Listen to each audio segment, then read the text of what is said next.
Welcome to another episode of the Parry, where we don't pull or duck no punches, and the Parry is fundamental to boxing.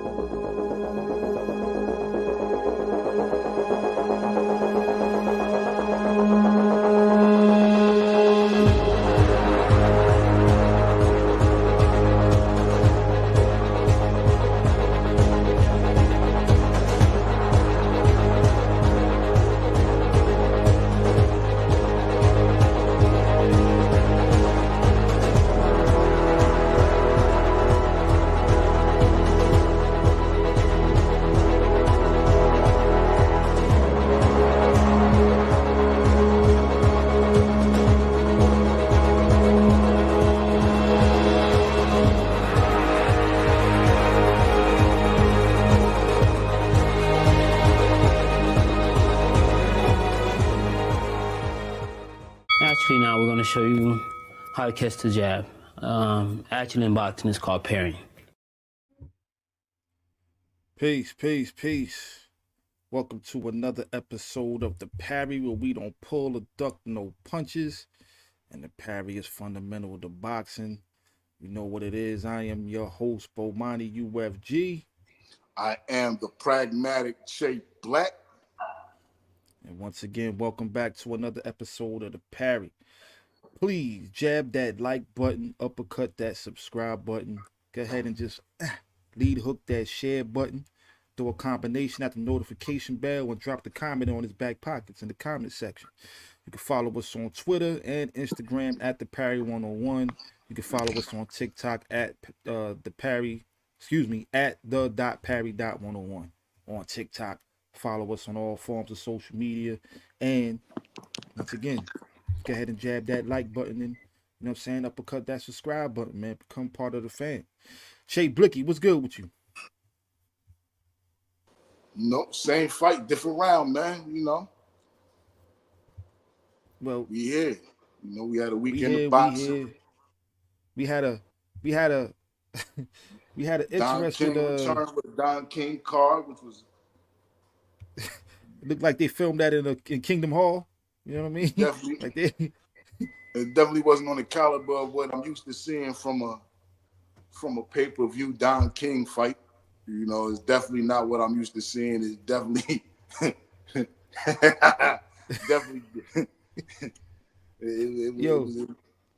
just I'll be no disrespect. Back of the strip. What's up? No disrespect to Don King, man, and you know his legacy and what he's done in the sport of boxing, man. But I'm watching this live pay-per-view feeling like I was watching some old footage from like 1988. First of all, what kind of cameras was they using, man? I think we got more high def in my Zoom cam than they did in them cameras they was using. Yeah, that definitely looked like they had Panasonic, the camcorder. It looked like they was filming that joint with some old school camcorders. You know, on top of that,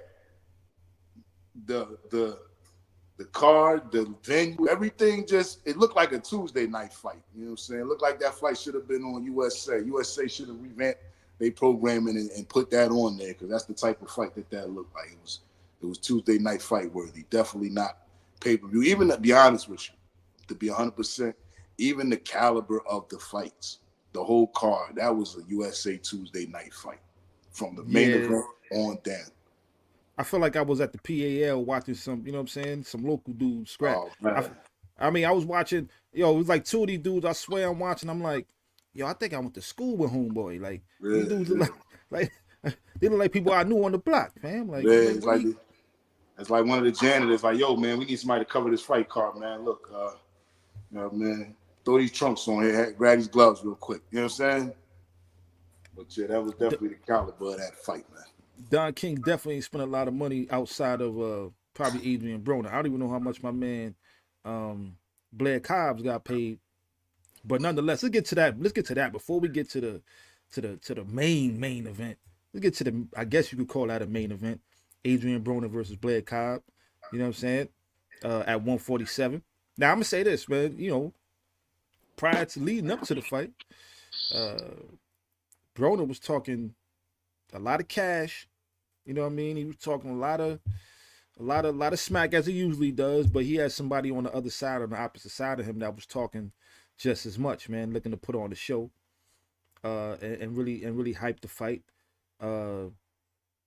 Adrian Broner said some wild things in the last presser. You know, he took his shirt off, showed that he was in lean, mean, fighting machine shape, had the abs popping, but showed up in the ring looking like had the abs. Yeah. I didn't hear that right. Yeah, I said abs. It definitely said abs. Had the abs Yeah. popping. I know. I'm just saying. Hold up, but check, mic check. We good? What? Abs. All right, we good. Yeah, that's what I said. I don't know what you're talking about. You know what I'm saying? Yeah. Shout out to the brother Odell Francis, man. I see you in the chat. Yeah, so they was talking hella cash leading up to the fight. The brother said, I'm willing to die. He said, I'm willing to die. Not just that, he said, we done beat bodies. Yeah.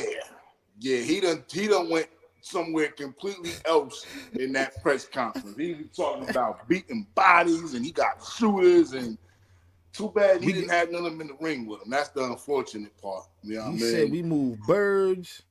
He like the real birds, not the birds that fly, but you know, the ones that go for 32. I'm like, yo, what is wrong with this guy? You know what I'm saying? Yeah. Almost made me. Yeah. I thought that was ridiculous. He said he was willing to die. He said, I'm willing to die. And, you know, he's still here, fortunately. I definitely didn't want to see no death in the ring. His tooth got killed, though. You know what I mean? Part of his grill got killed for sure. You know what I mean? Blair Cobbs said, listen, we're just going to move around some furniture. You know what I'm saying? We're going to move the TV over there, get rid of this carpet. You know what I'm saying? You know what I mean? We can move that love seat, the love seat up out of here. Get him up out of there. Your man was looking for his tooth. He spit out the mouthpiece and like, yo. He said man just shifted some furniture around in here, man. He up there picking up his mouthpiece. I'm thinking he picking up his mouthpiece. Nah, he was looking for that tooth. Yeah, that's exactly what he was looking for, the tooth. He was looking for that tooth. Was it the front jib too? It was a front jib he got knocked out. Yeah, man. Like the one right in the front, man. So you know when you get those replaced, that they look totally fake. Like it ain't like you can just get that replaced and it look natural. Your shit come out, they putting back a veneer in or something, man. You're gonna be out here looking like, you know what I mean? Yeah, man. Yeah, he gonna have that Cameron grill, man. Yeah, man. He gonna have the Cameron grill. You actually look like he got a permanent mouthpiece. You heard? Shout out to Adrian Broner, no disrespect. Nah, but you said you was willing to die in that ring, and I was dying watching the fight, man. That's all I can say. It wasn't the most exciting fight, but you know, big ups to Blair Cobbs, man. He took advantage of the opportunity. He legit won the fight. I think again there was another situation where Adrian Broner refused to let his hands go, and it was just like the same old Adrian Broner, man. But I give Adrian Broner respect though, because he looked in the best shape I've seen him in a long time. He's working with Calvin Ford. To me, Calvin Ford though, real quick, because you know he's also Tank Davis's trainer. Right. Yo, is he not the coolest dude in boxing? Like just the way his demeanor, the way, like, I mean, I'm not a fan of the Baltimore accent. No disrespect to my people from B-Mall. Just saying, but his whole aura is like that of your cool uncle. You know what I'm saying? The one you used to like hanging out with, man. You know what I mean? Like I'm really grown to liking the Calvin Ford, the way he carry himself, and you know what I'm saying? He's real cool, and you know what I'm saying? And he definitely got one of the best fighters in the world that he's training, man. Got to give him all the props in the world. He worked with Adrian Broner for this fight. Unfortunately, came out with the L on this one, man. But what was your overall thoughts on the Blair Cobbs, Adrian Broner fight? Well, coming into the fight, I've never even heard of Blair Cobbs, to be honest with you. Before the fight, I didn't even know who he was. You know, I'm like, okay, they out there, you know, they searching, you know, YMCAs across the country for a fighter for this guy, for Adrian Broner. But, you know, in the fight, I predicted Broner was going to lose. I don't think Broner has much to offer. I think that he's been washed up for quite some time now. And beyond washed up, I think that he was fortunate to be to even be able to hold the titles that he held. But I don't think that he is a caliber championship fighter going into this fight. His days of a championship caliber fighter are long gone. I did want to see him win, even though I didn't think he was going to win. I wanted to see him win because I wanted to see him become a player back in the game. I wanted to see him become another name for, in his weight division, because there's a lot of exciting fights that could be made, and throwing him in the mix because he still has that name and a sensational win. A night, if he would have knocked this dude out, I had washed him completely and really looked focused and determined. He might have been able to parlay that into a second career, into revive his career, or revive. That's what I mean. He might have been able to revive his career with this win. But, unfortunately, Don King picked him up out of the trash, and, yeah. I'm trying not to laugh. Don King picked him out that garbage can and, cleaned them up enough to go out there and fight. And unfortunately, trash is going to be trash. And I'm not saying that to be disrespectful to Adrian Broner. He gave it all he got. It's just that when you mentioned earlier Adrian Broner letting his hands go, I don't remember when I seen Adrian Broner up against a fighter who was fighting back let his hands go. I've never seen him step into the fight and punch with anybody. I've seen him, he's an excellent counter puncher. He's definitely that. He's an excellent counter puncher. I've seen him be aggressive and go out there and break people down. But those were people who weren't resisting. It wasn't a two-way action going back. We seen with Sean Porter. We seen with we seen when he faces the adversary, even with Paul Malignaggi. You know what I'm saying? I believe that he just won that fight by the thinnest of hairs, for real. And it was basically I had him losing that fight. And it was basically, and that's what I'm saying. When I say that, he could have lost. He could have, if he would have lost that, I could have seen that justified. And it was all because, to me, he just refused to punch with Paul Malignaggi. And I think that, I pretty much come to expect that from this guy. Yeah, and I hope he retires. He's another fight. I just want to end it with that. I ain't want to cut you off. I just want to end it with this. Is the second time we'll be back on here, and we coming off of a fight weekend where I'm looking at one of the main event. I'm looking at the main event fighter, and I'm saying, damn, it's time to retire. It's like the second week in a row, like you said, man. Deontay, and now, but Deontay, I feel like you made a lot of money, man. I'm pretty sure you made some smart investment with your money. At least that's what it seemed like. I don't think Deontay needs to fight no more. I'm not saying retire, but I don't think he needs to fight no more. When it comes to Adrian Broner, it's like the total opposite of a Deontay Wilder. Yeah, you made a lot of money, man. But if you got to be out here selling birds, I don't know how well you did with your money, man. You know what I'm saying? So there's probably a check out there for him. There's probably some fights out there for him. You know what I mean? Ooh, maybe you can go down a notch. Nah, I'm just saying maybe you need to go down a notch. You know When's the last time he won a fight? Didn't he win his last fight? I don't even know who he fought though. Exactly. Let's look it up. I'm looking it up real quick because I feel like he won his last fight. I don't remember the dude's name though. That's what he's doing. He's fighting. Did you know Blair Cobbs before going into this fight? Absolutely. But he was off for like 2 years himself. He fought Bill Hutchinson, whoever that is.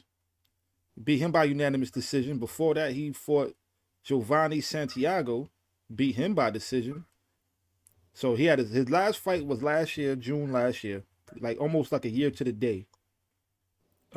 He fought Bill Hutchinson. I think that was another Don King card.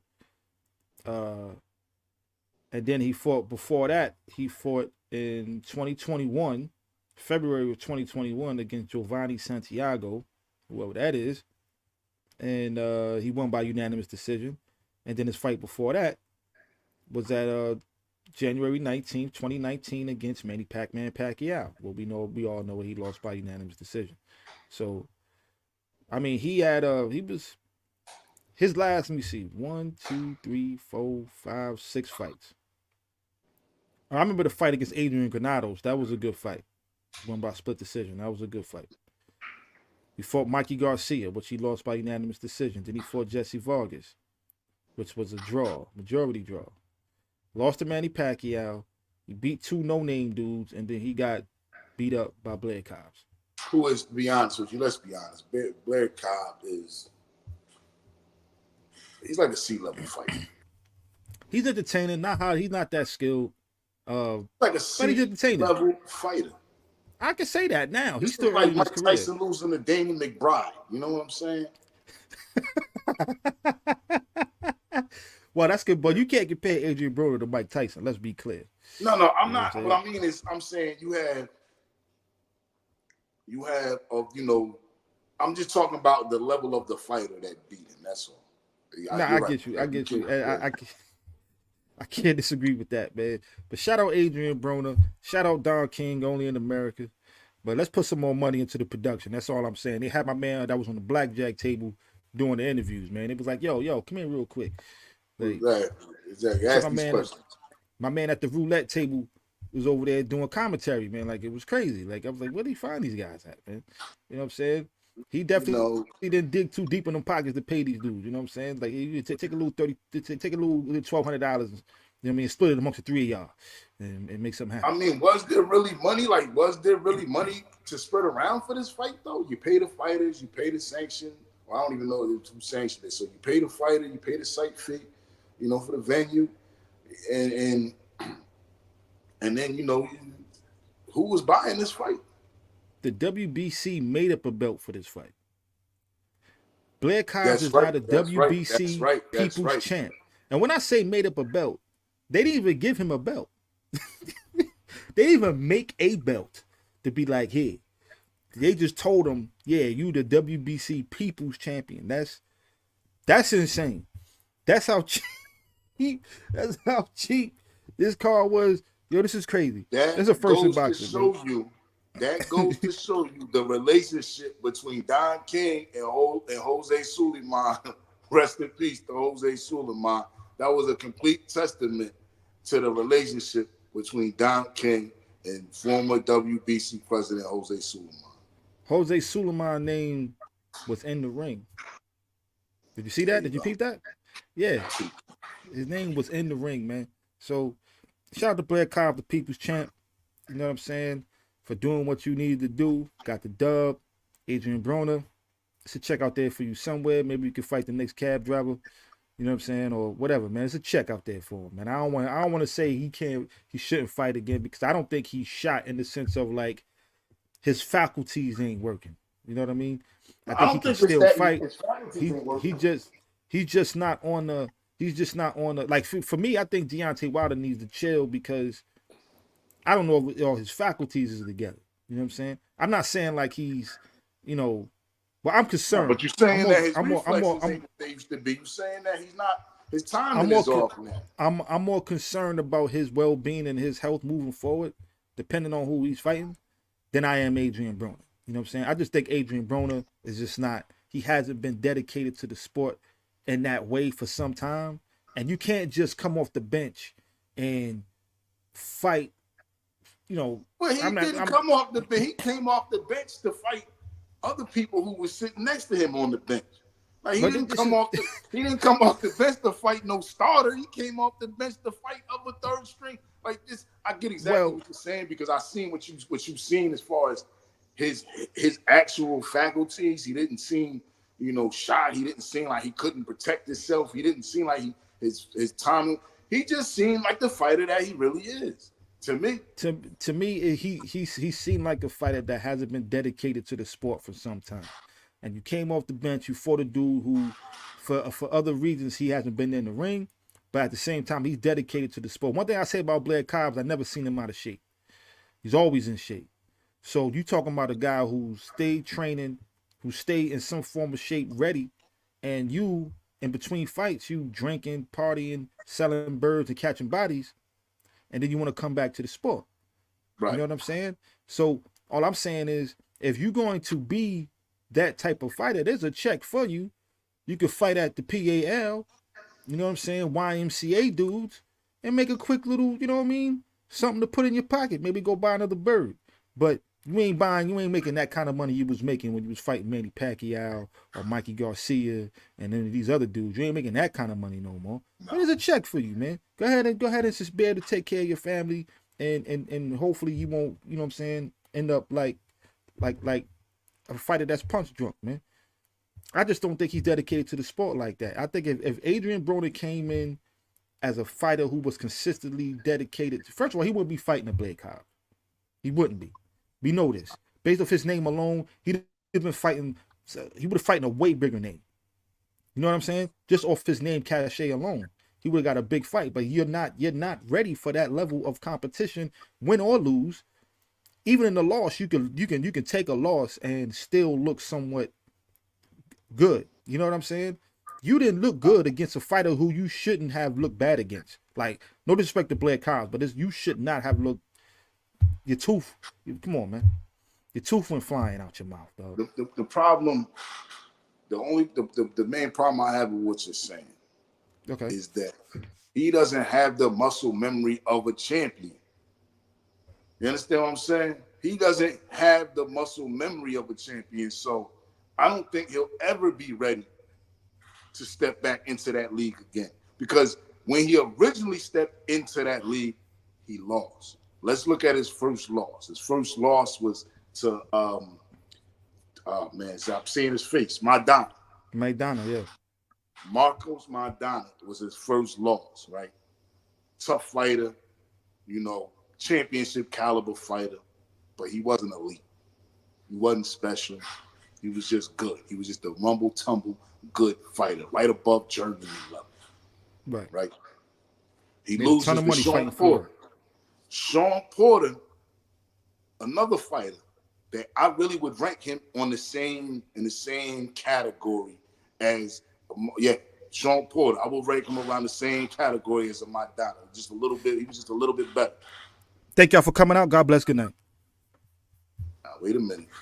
We gotta look at who these fighters beat. You know what I mean? We gotta look at who these fighters beat. Now he loses to Sean Porter. No, Sean Porter, another championship. He was a championship caliber fighter. Just like Maidana is what I'm saying. They both championship caliber fighters. I would place Sean Porter a notch above Marcos Maidana. But what I'm saying is Sean Porter was not a special fighter either. When he fought the special fighters, they all beat him. He was, matter of fact, this is a tough one for me, man. But go ahead. Sean Porter was like an Overcard. You know, he was maybe just a notch better than Overcard, but he was in that, you know, you gotta be only Overcard never won a title. Overcard never won a title. Overcard never won a title. Special fight. No, wait a minute. See, there you go with that title shit again. I'm not. I know. Take off the title. No, wait. Let me finish my point. Take the title off the belt and look who beat him. That's what we're going off of. The only fighters that beat Overcard was special. Trinidad, Cortez, De La Hoya. Come on now. Everybody else he walked through. So let's be real. Overcard was, I'm putting him on the same. Sean Porter was pretty much like an Overcard. Sean Porter beat Danny Garcia. Sean Porter beat Udenis Ugas. Two fighters that are good but not special. Two fighters that are good but not special. Let's move on. Let's move on to the main topic. Danny Garcia was special. According to you, he's not. Yeah, man. Are you serious? I'm asking you. Danny Garcia special. Danny Garcia got one of the he had arguably one of the. Wait. Let me finish. Errol Spence is special. That's special. Yes. You know what I mean? Yes. Terrence Crawford is special. Gervonta Taylor is special. Gervonta Davis. Pardon me. Gervonta Davis. I'm thinking Jermaine Taylor. And I don't know why I got them names confused. Gervonta Davis special. Shakur might be special. You don't know. You got to have that fight. Devin Haney could still possibly be special, but I don't think so. You're such a harsh critic, man. I'm gonna give you that. No, there's great and there's special. I don't think you understand. Special is a real reserve. That's elite. Special is a reserve class. That's what the special fighters. Trinidad was special. De La Hoya was special. Danny Garcia. Was special. Danny Danny Garcia Garcia was not special. at He one, lost fights at that one, he lost so many fights that they gave he him had credit one of the for. best resumes in the He sport. and half of them fights he really should have got he shouldn't have got the decision. All Half right, of let's those get on. fights they robbed him. Let's get off to the main topic. He But barely first, let beat me. an old ass. He barely beat an old ass. What's my man name from Mexico? El Terrible Morales. He barely beat an old El Terrible. You look. See, this is why we are the Parry, because we don't agree on everything. Okay, like we don't sit here and just be agreeing. I'm gonna be honest. I think we actually disagree on more than we agree. You know what I mean? We may agree on who won or lost the fight more times than not, but what we will disagree on every time is who's a special fighter, who's not a special fighter, who's good, who's not. We always disagree on that, and I'm not even getting into it, man. I'm gonna if you think Danny Garcia was not a special fighter, or he was not, didn't deserve to have his name mentioned amongst the best in his era, along with Sean Porter, along with Keith Thurman, along with Errol Spence, along with Terrence Crawford. Now we know. Nah, Wait. No, wait. Let me finish. No, let me finish. See, the thing about sports, right? You could be good, even great, amongst other great fighters or players or whatever the sport may be, but the cream always rises to the top. You could be the best of the best. That don't take away from the people that you beat or that may be ranked below you in the sense. That don't take away from their greatness. You know what I'm saying? That's all I'm saying. You know what I mean? I'm not saying that Danny Garcia is as good as Terrence Crawford, because clearly he's not, and he wasn't.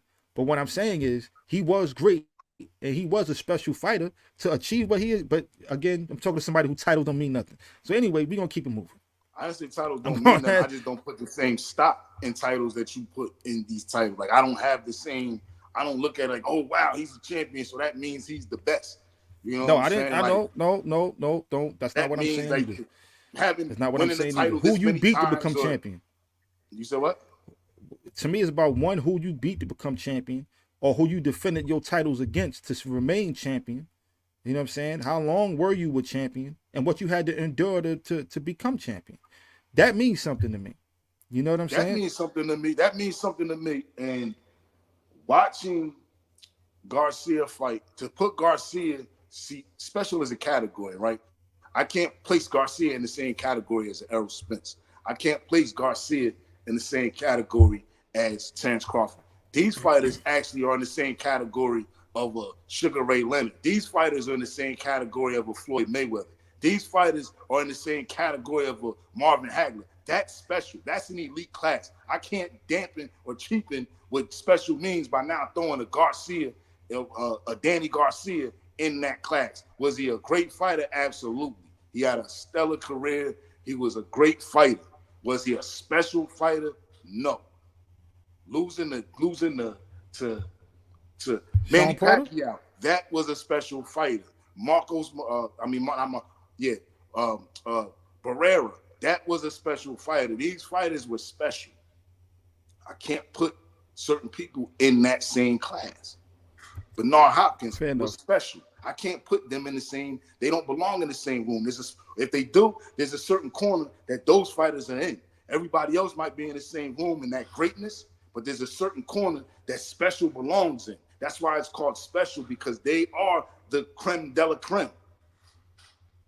I mean, speaking French. All right, I got you. I got you. Hey, no. No.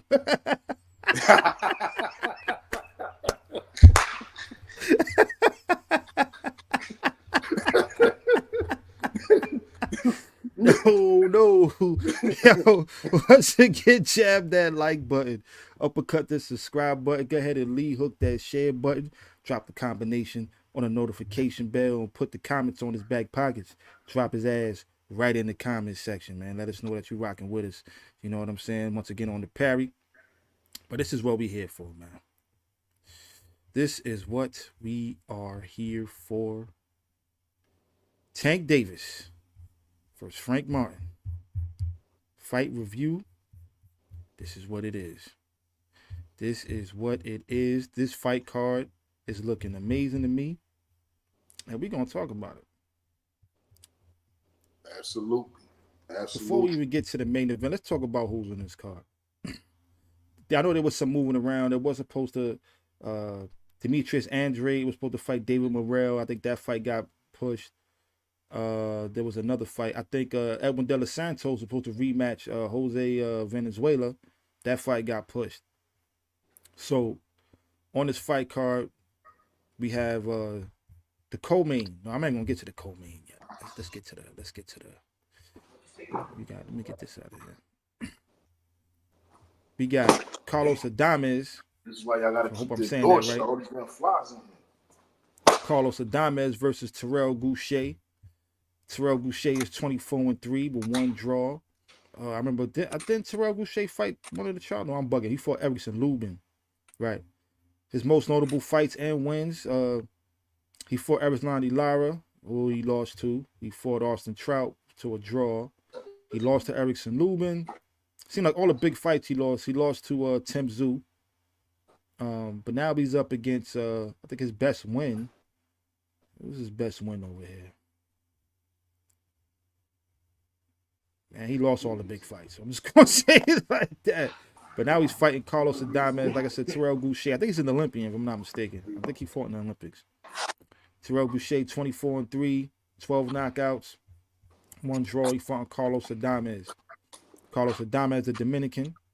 Good fighter, man. Like this kid.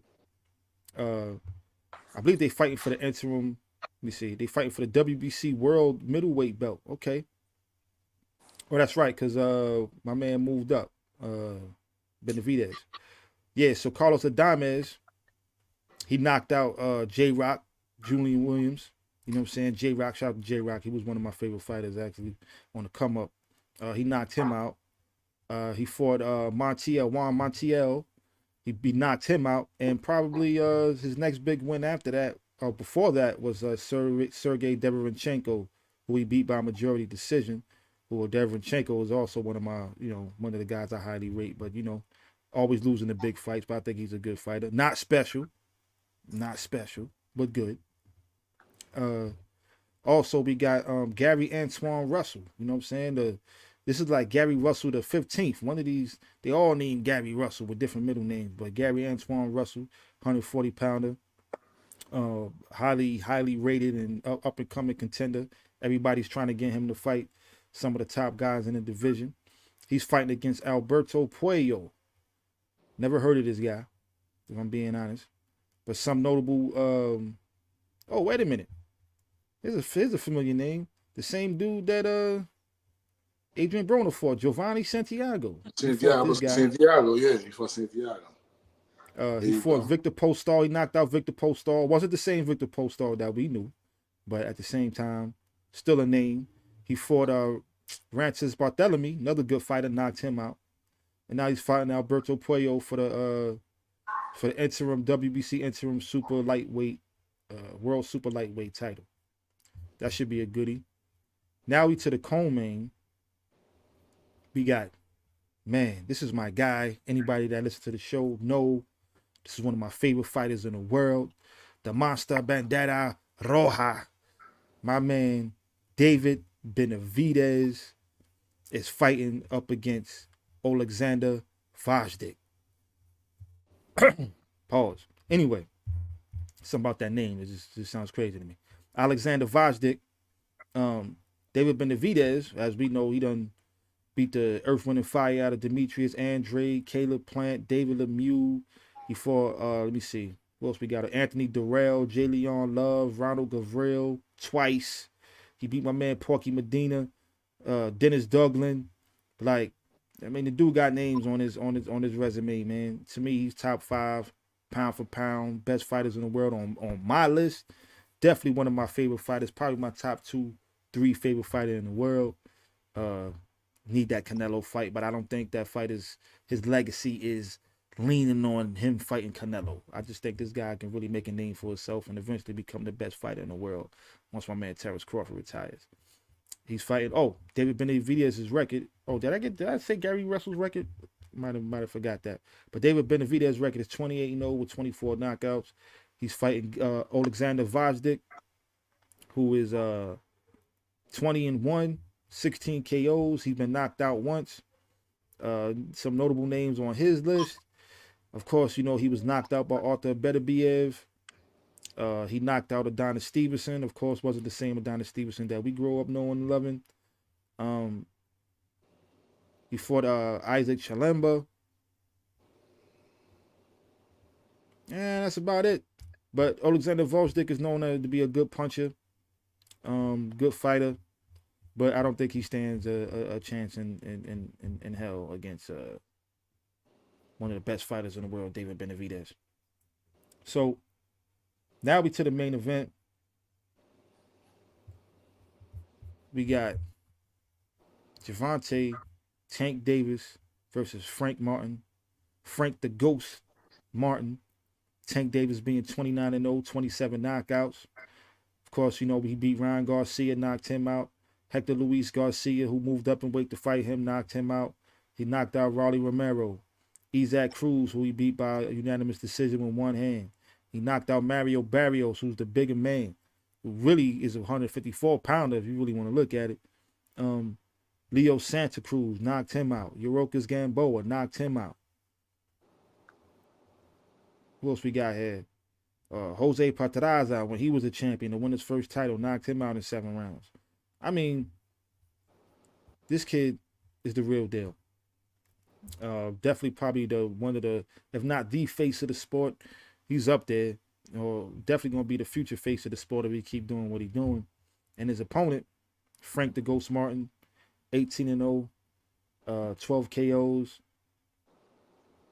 Some notable names on his. Well, Michelle Rivera. You know what I'm saying? I don't really would say notable. You know, he had recognizable names. His last fight was against Hari Tunanyan. Haritunian. Excuse me. Haritunian. You know, I can't say that, man. You know, but he fought Michelle Rivera, who was undefeated at the time. He fought Michelle Rivera. That's my man who looked like Ali. Notable. That was probably his most notable win. None of these fighters really are, you know. I mean, but he's young. These are all the usual suspects on your way to coming up. It's not to say that, you know, but this is his chance to the big leagues now. Now he's stepping up. He's passed the eye test. So now let's put him in the real test. And this is his real test. So I'm not even saying it like his resume, you know, like he doesn't deserve the shot, because you got to start somewhere. You know what I'm saying? You can't just jump into it and start fighting the best. You know what I'm saying? But with that being said, it's like his resume really doesn't have any notable names. No world beaters, not even any washed up world beaters. You know what I'm saying? No, you know. Well, he fought Michelle Rivera they're on the come up. They kind of both like on the come up together. Michelle Rivera having a little bit more experience than him, but also was making a name for himself, especially on Showtime, Showbox. You know what I'm saying? But his whole look, looking like Muhammad Ali, wearing the trunks. You know what I'm saying? Knocking dudes out. He was making a name for himself. And I remember going into that fight, Tank Davis versus Michelle Rivera. It was kind of like it was a pick 'em fight. Nobody really knew who was going to win. It was a really good matchup. He came out on top, and good for him, man. Like, again, he's a young fighter, 18-0. And I wouldn't say this is like his first real test, man. He going for the doctorate right now. Like he taking the bar exam, man. This is something. This is something bigger than just a test. I think Michelle Rivera might have been a test.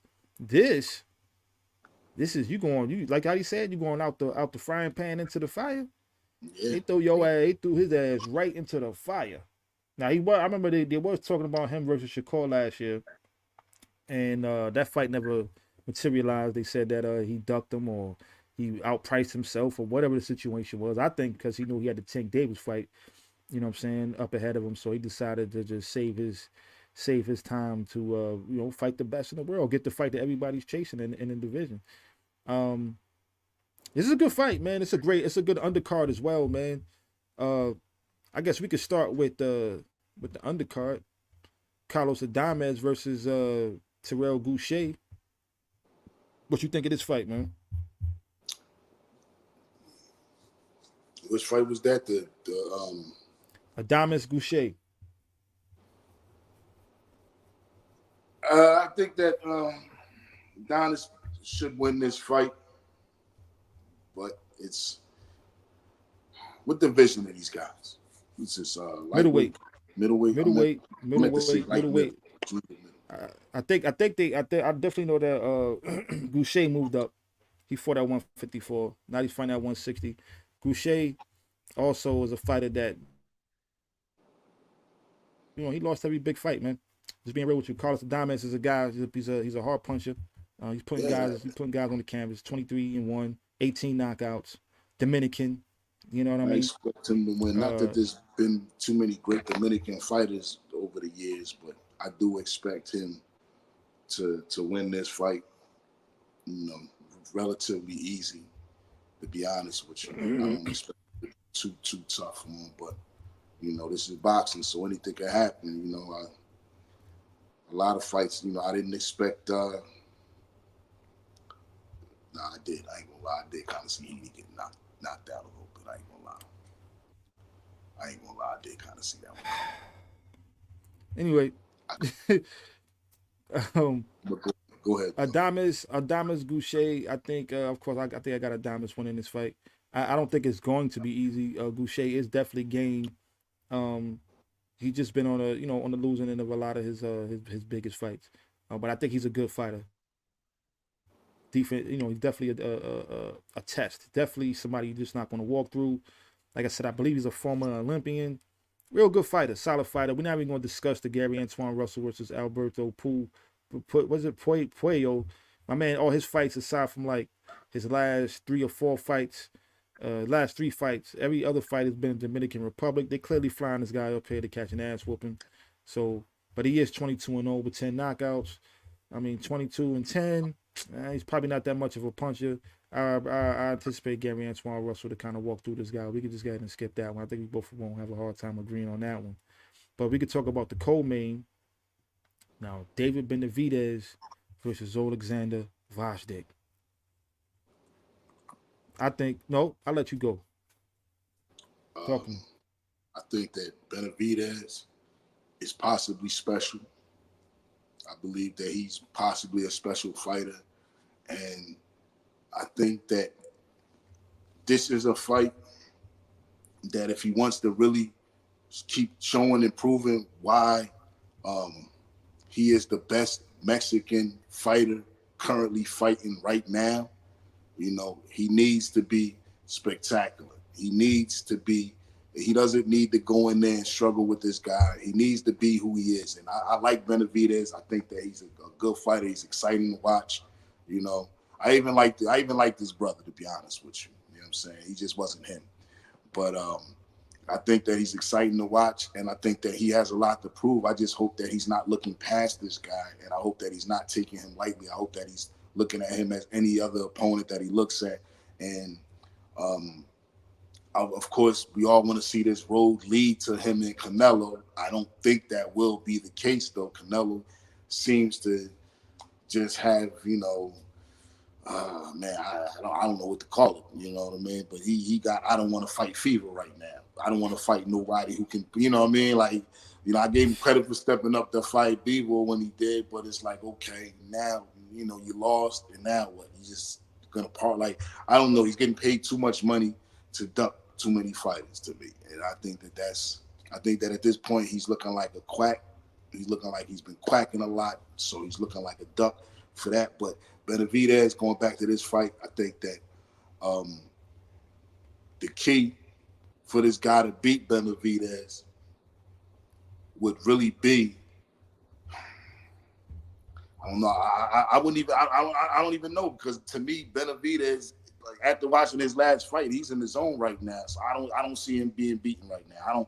I don't see anybody beating Benavidez right now in his division. To be honest with you, it would take a fighter like Crawford to step up into his division, and even a fight with Crawford, I'm not even giving Crawford I'm just not automatically saying Crawford wins that fight. That's a pick 'em fight.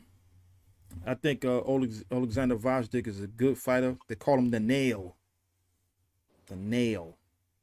This might be the nail in his coffin. It might be. He's a hard puncher. He's a hard puncher, but he doesn't. I think that he's a little bit too slow for Benavidez personally.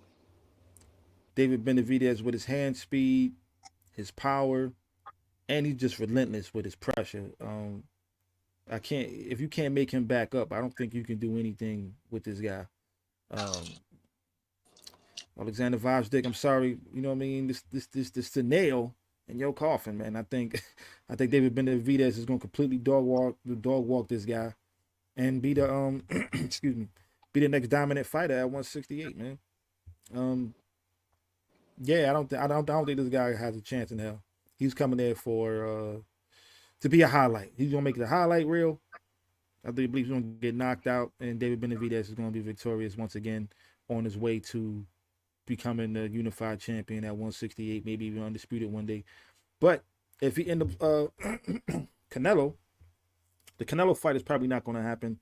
I know Turkey Al Sheikh is trying to put some money behind him versus Terrence Crawford.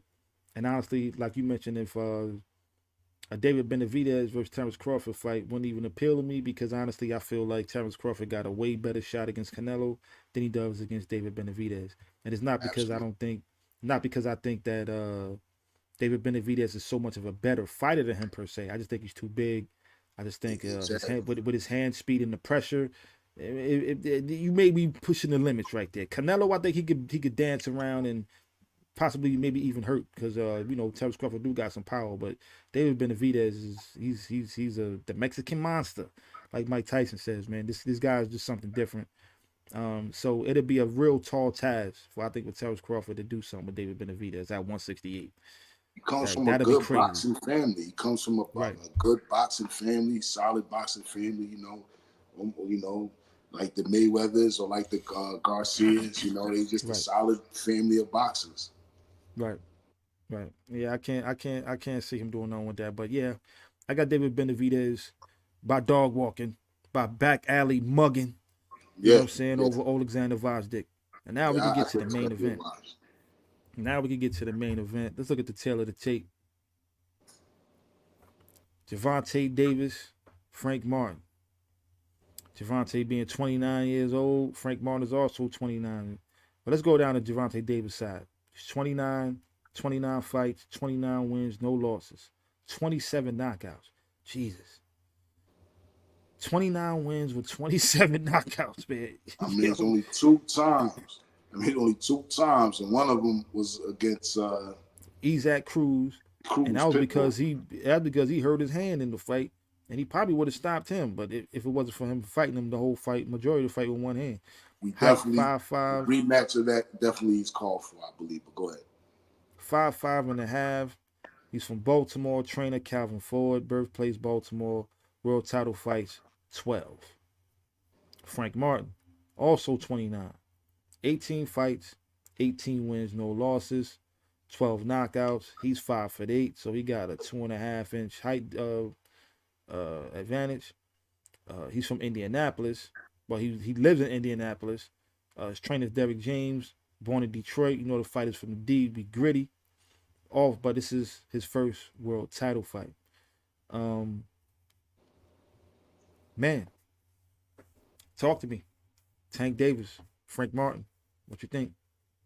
I think it'll be a class. I think it'll actually be a typical Tank Davis fight, to be honest with you. I think it'll be a fight where it'll be pretty close. It'll be one of the fights where you're going to see Frank Martin win a couple of rounds. You're going to see a little bit of mixing up, and then I think that Tank is going to figure him out somewhere around the 7th or 8th round, and anywhere from between the 8th and the 10th, he'll probably knock this guy out. I don't think that he's strong enough to gain, or I don't think he's powerful enough to really, really earn Tank Davis's respect in that ring. And I think as the fight progresses, and Tank, who he holds his power up until the last second of the 12th round, I think that Tank Davis will probably end. It'll be a classic Tank Davis fight to me. That's my prediction of the fight. Can Frank Martin win, and what will be his keys to win? His keys to victory would be to continuously box from the outside. Don't overcommit to anything. Don't go in there looking for the knockout. Actually go in there with the mindset of outboxing this guy. Keep working it, work your jab, and just try to stay to his left side. Stay to the right side of Davis and that would be probably his best chance of winning. He has the physical stature to be able to outbox.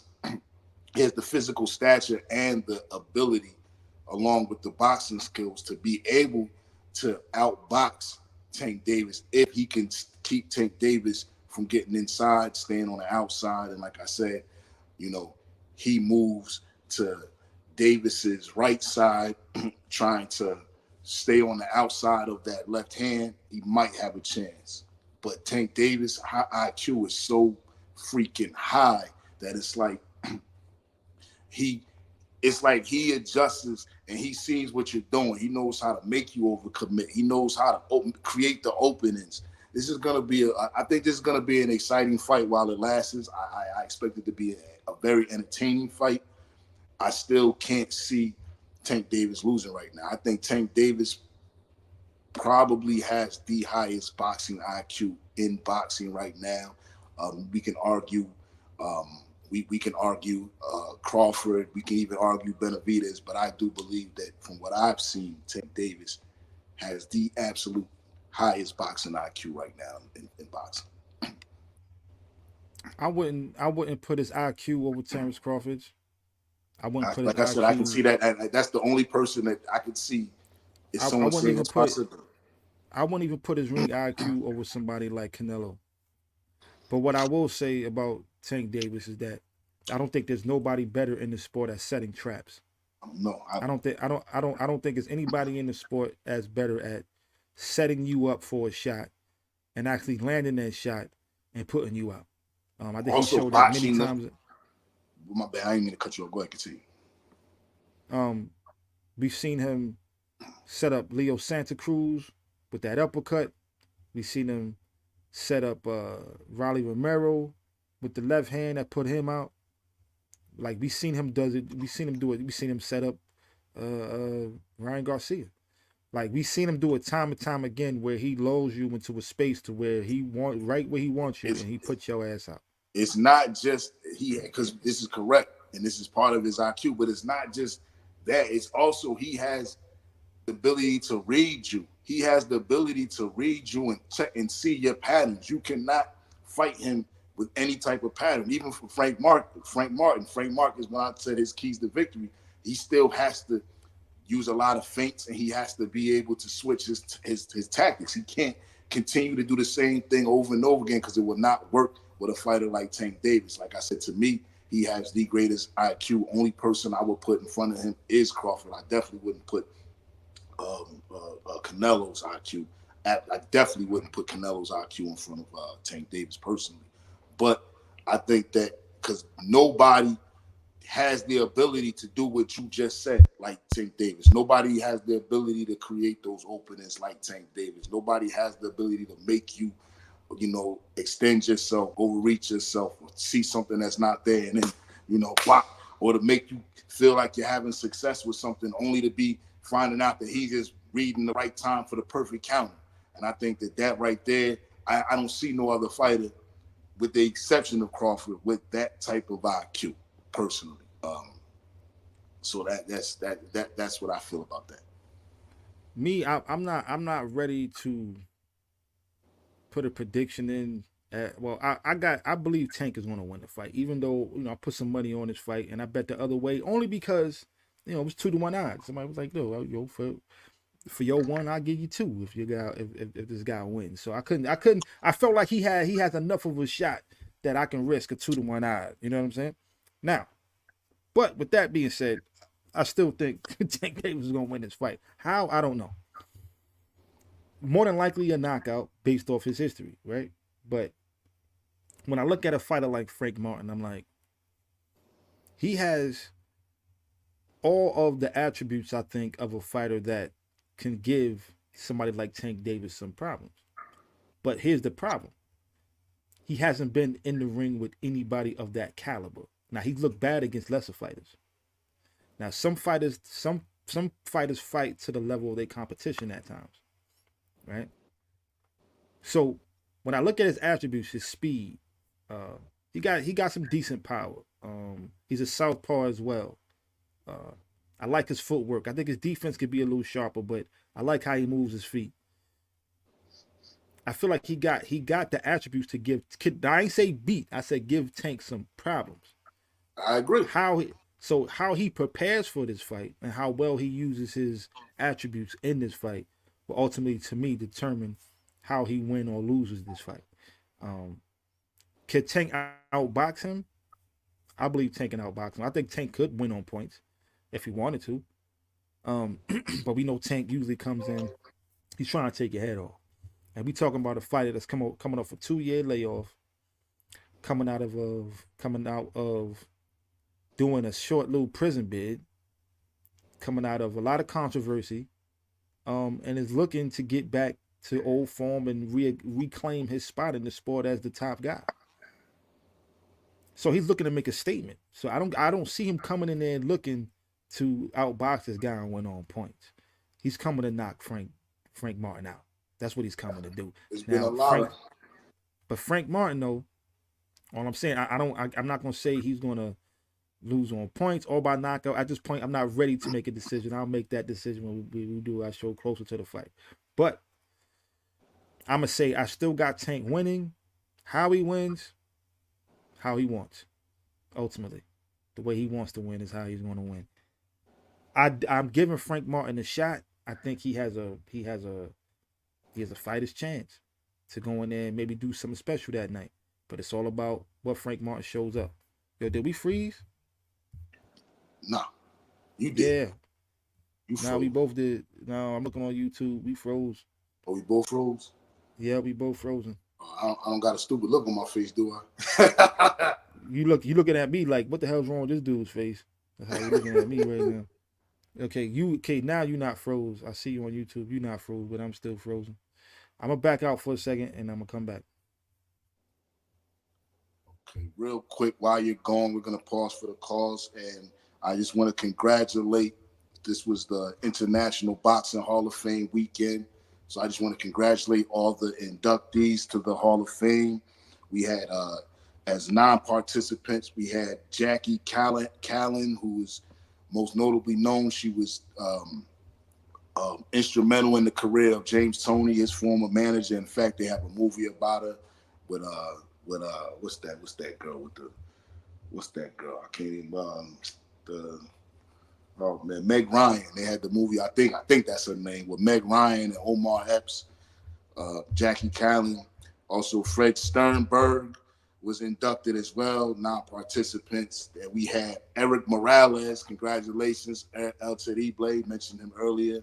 He was inducted as well. Ivan Calderon, another, a Puerto Rican killer. He was inducted as well. Michael Moore, former two-time heavyweight titleist, champion, whatever you want to call him. I wouldn't say titleist. He was a one-time champion. And his second reign was kind of weird with the IBF and everything that happened with Foreman being stripped for not fighting actual Schultz, and then he fighting Schultz, and then it was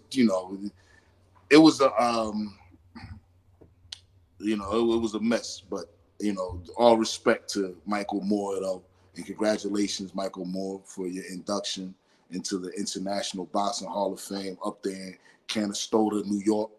Also, Anna Maria was inducted as well. Anna Maria Torres, Jane Couch, and former lightweight and former lightweight and junior welterweight Ricky Hatton, former champion Ricky Hatton, was also inducted this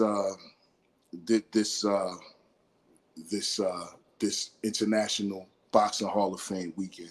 So congratulations to all of the inductees this year.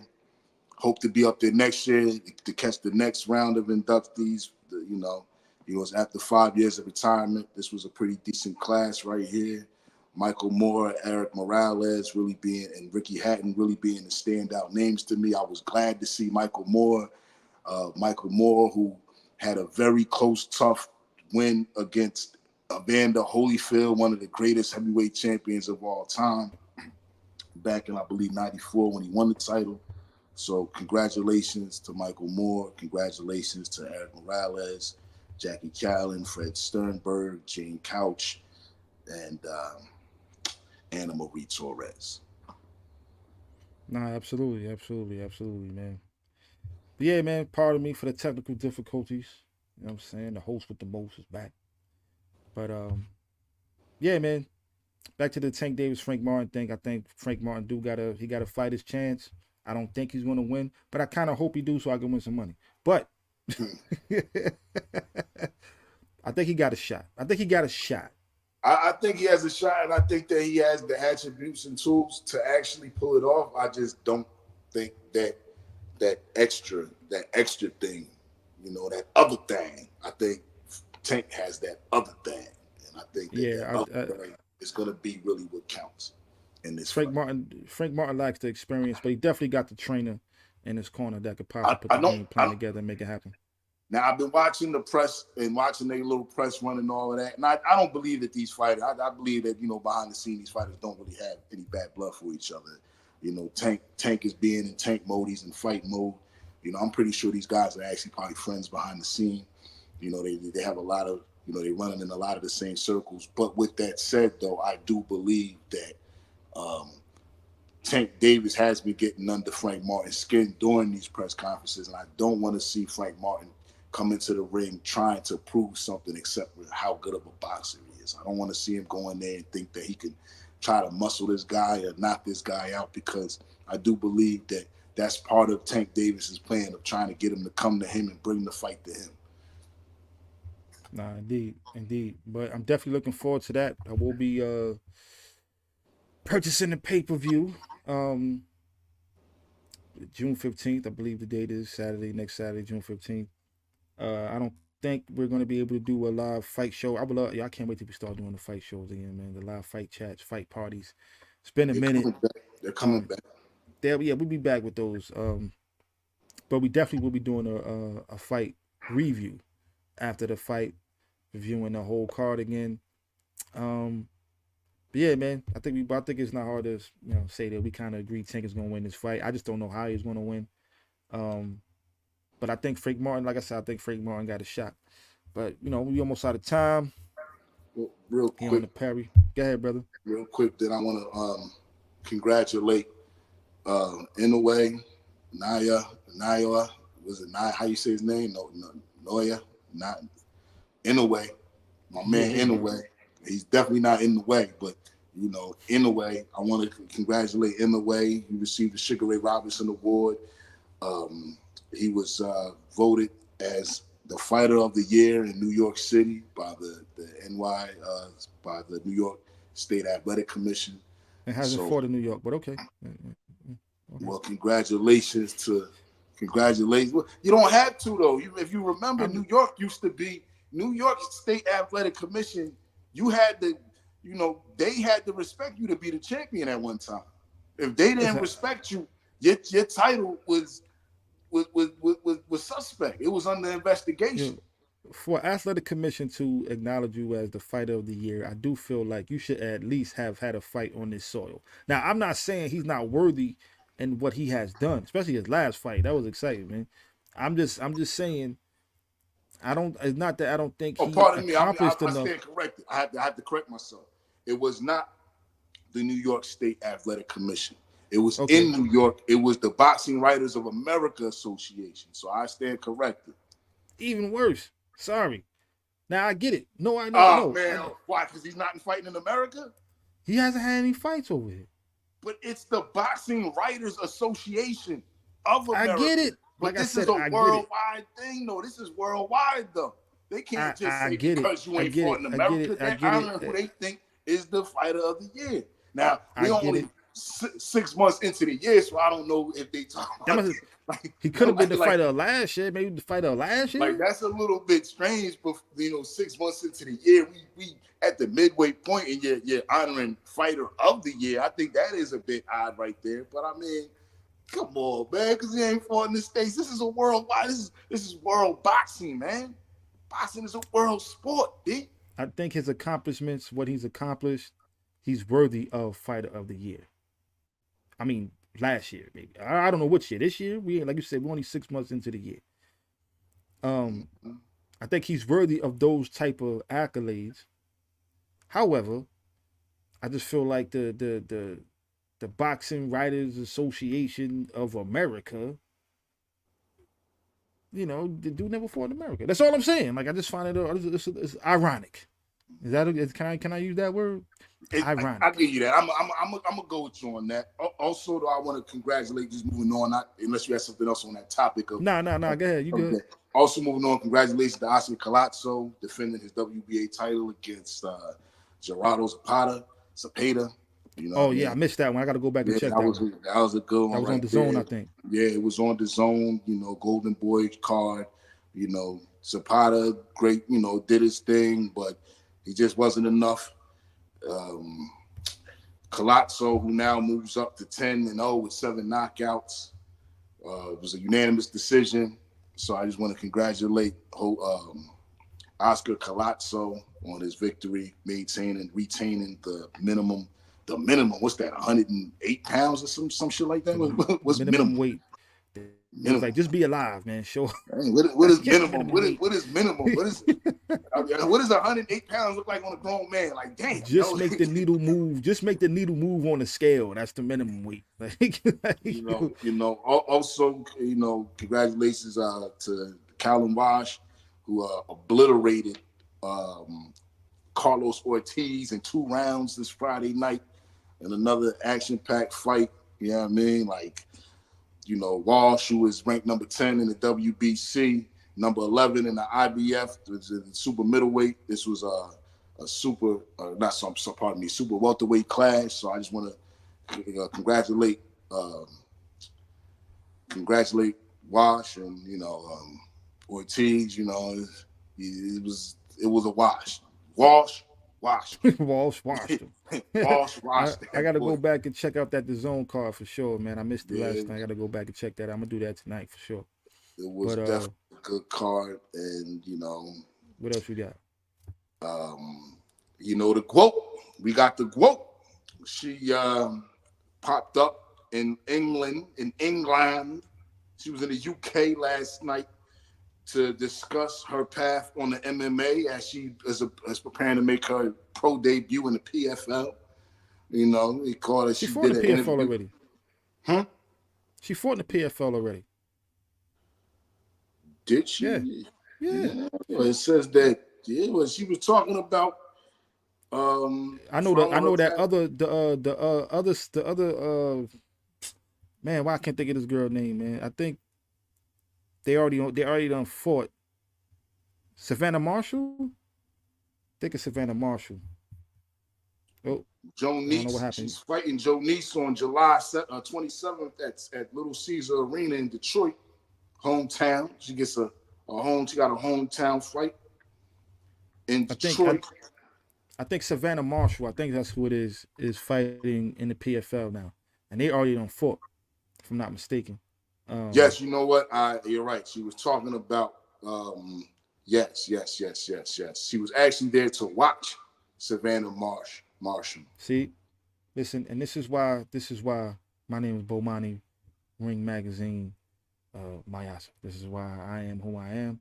Because I know all the news. I stay up to date, brother. I know what's up. You are the boxing historian, but when it comes to the now, comes to now, you are the historian. But when it comes to now, just take my word on it, brother. You feel me? Actually, what it is this. I got these notes in front of me and I read it wrong.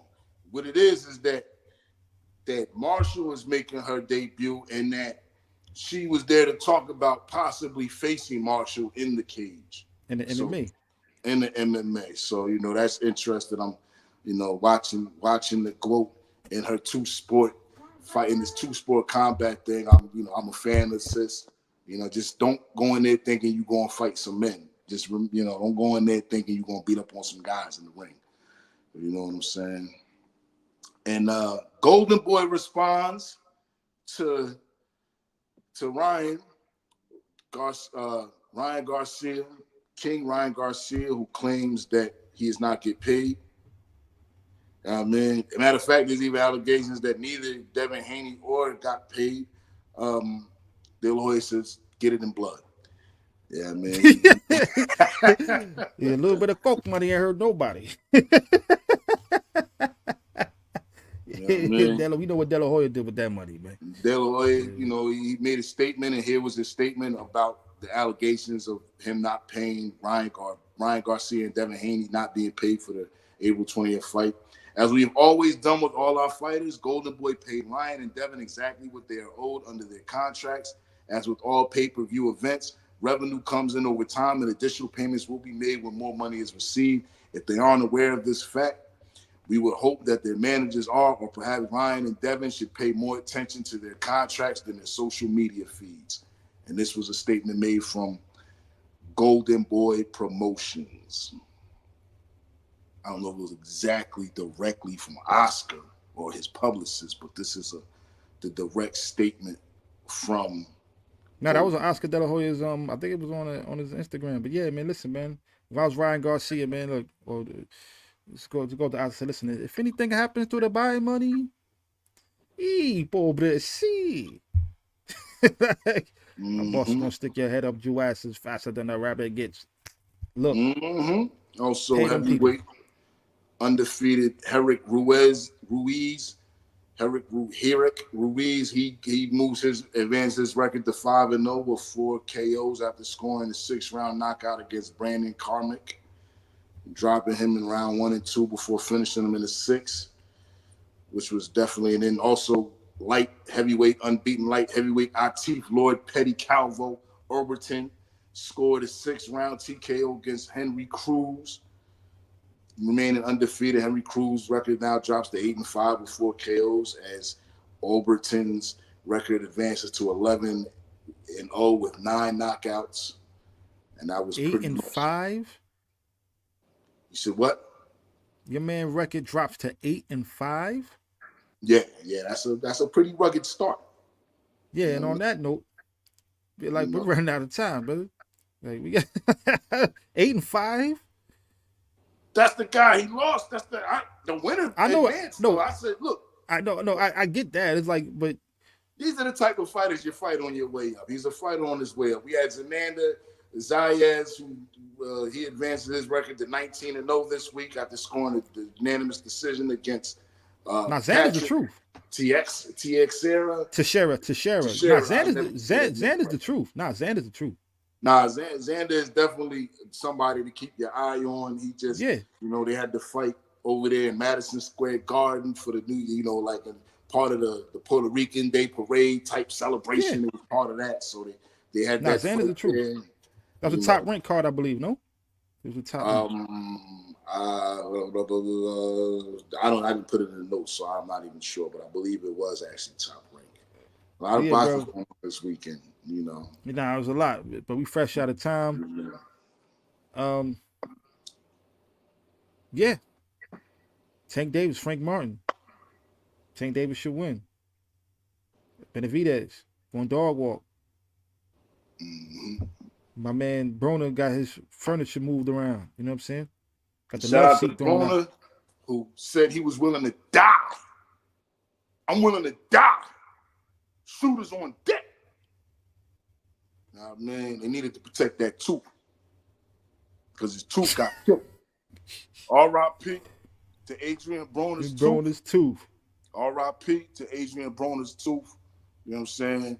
And Adrian, we split. I believe that we are split on how we feel about your future. I say retire. Go into comedy or something. You're kind of funny. You know what I mean? Just need to sharpen it up a little bit. Hang out with some funny comedians and get into comedy or something like that. I don't know. Train, be an inspiration to young fighters coming up. But your time came, that ship sailed. You wasn't the skipper, homeboy. You wasn't even Gilligan. You was Marianne on that bitch. You know what I mean? I'm just saying. You know what I'm saying? Well, all I'm gonna say to Adrian Broner is, man, keep fighting, get some of that money, and because somebody gonna come to you and ask you, you know something about cocaine? They got mad. You know what I'm saying? We got Colombians coming in on Friday. 2 keys for starters. The feds I just want you to know, Broner, the feds was watching too, man. Just so you know. The feds was watching. We got some Colombians coming in on Friday. 2 keys for starters. You know what I mean? What you know about cocaine? What you know about cocaine? Diga, man. Chico. If you don't have that cocaine on them. If anything happens to the buying money, yo, Adrian Broner was wilding for that. That was a racist ass movie, real quick. Just real quick. That movie was racist, man. I don't know how many of them dudes was even spoke Spanish, man. Cause that was the dude. I know him from Amadeus. He was from Mozart, from the Amadeus movie. Oh, my man, Abraham something. Yeah, he's a you know what I mean? Yeah. He's one of them guys. Yeah. Yeah, I know that. And you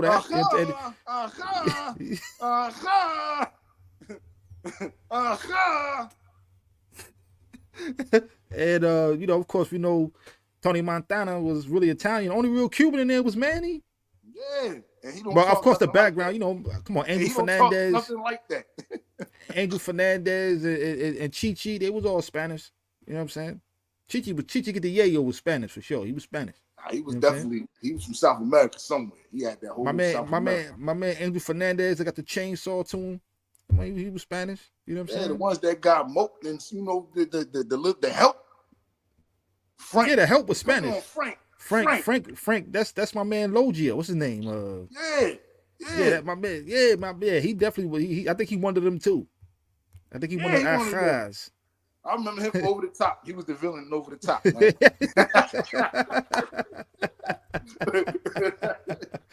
Oh, man. Yeah. But yeah, on that note, man, don't forget to jab that like button, uppercut that subscribe button, go ahead and lead hook that share button. You know what I mean? Throw a combination at the notification bell and drop the comment on his back pocket, right on his ass in the comment section. You know what it is. This is the Parry where we don't pull the duck, no punches. And I'm your host, Bomani UFG. I am the pragmatic Shea Black.